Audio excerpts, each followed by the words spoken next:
Terima kasih Anda masih bersama kami. Bagi Anda yang baru saja bergabung, kami hadirkan kembali 3 berita utama hari ini. Harga beras masih mahal. Pemerintah Kabupaten Sumedang menggelar operasi pasar murah terbatas. Hanya karena dilarang masuk area parkiran yang penuh, seorang calon penumpang KRL memukul petugas parkir di stasiun Bogor. Kericuhan unjuk rasa dan pengawalan calon presiden jadi bagian dalam simulasi pemilu 2024 Polresta Cirebon.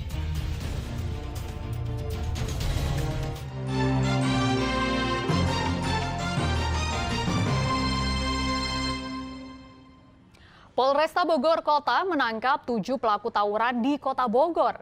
Mereka saling menantang tawuran melalui media sosial.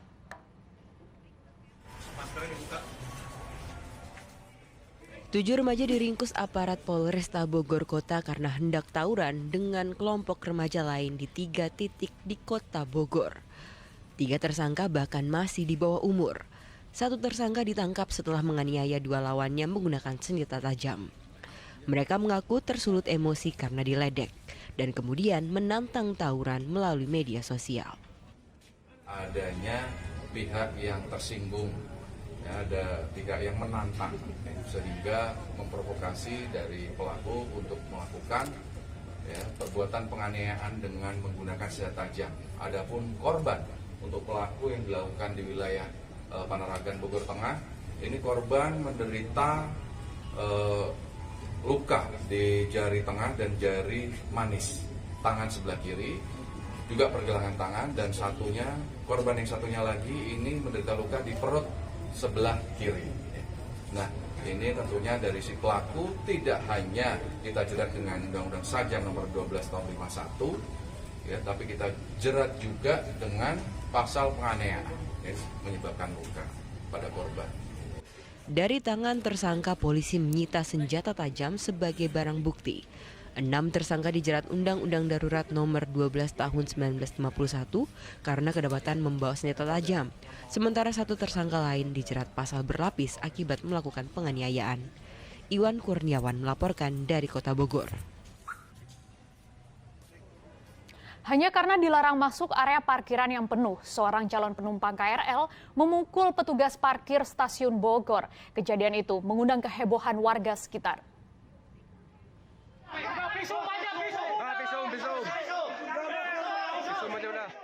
Keributan ini terjadi antara petugas parkir dan penumpang kereta rel listrik atau KRL di gerbang parkir kendaraan stasiun Bogor pada Selasa siang.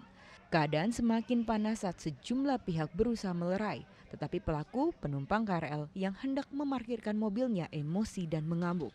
Saat itu pelaku hendak memarkirkan kendaraannya di gedung, tetapi dilarang petugas karena area parkir sudah penuh. Tak terima alasan itu, pelaku pun marah. Saat ditenangkan, pelaku malah memukul petugas hingga tersungkur. Massa yang ada di sekitar pun berusaha memisahkan keduanya. Yang diduga pelaku ini memang waktu itu buru-buru akan pergi ke Jakarta dengan alasan yang bersangkutan akan menengok adiknya yang sakit di rumah sakit. Cuman mungkin ada miskomunikasi sehingga terjadi keributan dan terjadilah pemukulan terhadap penjaga pintu parkiran tersebut. Cuman untuk kejadian tersebut sampai saat ini korban belum membuat laporan, sedangkan pelaku masih mengurus keadaan adiknya di Jakarta. Jadi untuk sementara perkara tersebut akan diselesaikan secara kekeluargaan dengan dimediasi dengan tempat di stasiun. Polisi menduga penumpang mobil yang hendak naik KRL itu terburu-buru mengejar kereta ke Jakarta karena ada keluarganya yang sakit. Nantinya pelaku dan korban akan dimediasi di stasiun Bogor. Iwan Kurniawan melaporkan dari Kota Bogor. Sesosok mayat tanpa identitas ditemukan warga di pinggir kali di wilayah Pato Besi Rabu lalu. Saat ditemukan, kondisi mayat telah membusuk. Petugas kepolisian dibantu warga dan anggota TNI mendatangi Kali Cijengkol, Desa Rancajaya, Kecamatan Patok Besi, Subang, Rabu malam. Setelah warga melaporkan ada mayat di pinggir kali di antara tumpukan sampah. Jenazah sudah dalam kondisi mengenaskan dan diduga korban dengan jenis kelamin laki-laki itu sudah tewas lebih dari 3 hari. Namun tidak ditemukan identitas pada diri korban hingga menyulitkan mengungkap identitasnya. Dari pemeriksaan awal tidak ditemukan adanya bekas tanda penganiayaan yang kasat mata. Yang pertama berjenis kelamin laki-laki. Kedua ada gelang di tangan sebelah kanan warna silver. Terus yang ketiga memakai jaket Rama Rayo berwarna biru. Kemeja warna biru, kaos dalamnya warna putih. Terus celana jeans warna biru, ikat pinggangnya warna putih campur hitam. Mungkin kepada warga yang merasa kehilangan, silakan bisa datang ke Polsek Patok Besi Polres Subang ataupun ke Puskesmas Patok Besi. Jenazah kemudian dievakuasi ke Puskesmas Patok Besi, Subang. Polisi menghimbau kepada warga yang kehilangan anggota keluarga dengan ciri-ciri berjenis kelamin laki-laki memakai gelang imitasi dari stainless serta menggunakan jaket bertuliskan Rama Rayo untuk segera melapor menghubungi Polsek Patok Besi. Zainal Arifin melaporkan dari Subang. Pelaksanaan kampanye pemilu 2024 semakin dekat. Polresta Cirebon mengadakan latihan simulasi pengawalan calon presiden dan penanganan kericuhan unjuk rasa. Latihan tersebut juga dilakukan sekaligus untuk persiapan pengamanan Pilkades serentak tanggal 22 Oktober mendatang. Kamis siang, simulasi pengamanan kampanye Pilpres 2024 memperagakan pengawalan calon presiden oleh petugas pengamanan VIP Polresta Cirebon. Saat kampanye menemui simpatisan, petugas mengawal capres hingga situasi dinyatakan aman dan capres meninggalkan wilayah kampanye. Bahkan, tim pengamanan juga dilengkapi dengan personil penembak jitu. Selain itu juga diperagakan simulasi penanganan kericuhan unjuk rasa di kantor KPUD Kabupaten Cirebon oleh warga yang datang terlambat dan tak dapat menggunakan hak pilihnya di TPS. Tim pengendalian massa hingga pasukan huru-hara Brimob dikerahkan ke kantor KPUD.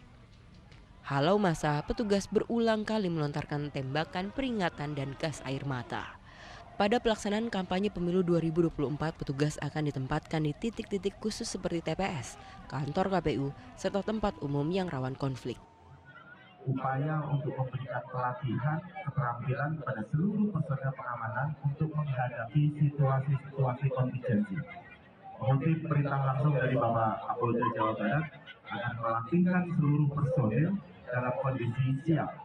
Sehingga simulasi tadi kita ciptakan atau kita simulasikan dalam kondisi ekstrim.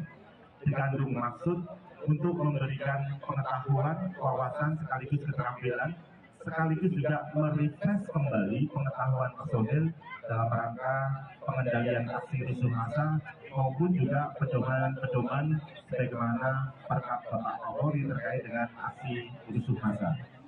Tak hanya untuk persiapan pengamanan proses pemilu 2024, simulasi juga digelar untuk menghadapi pemilihan Kades serentak yang akan berlangsung pada 22 Oktober mendatang. Maruli Habibi melaporkan dari Kabupaten Cirebon.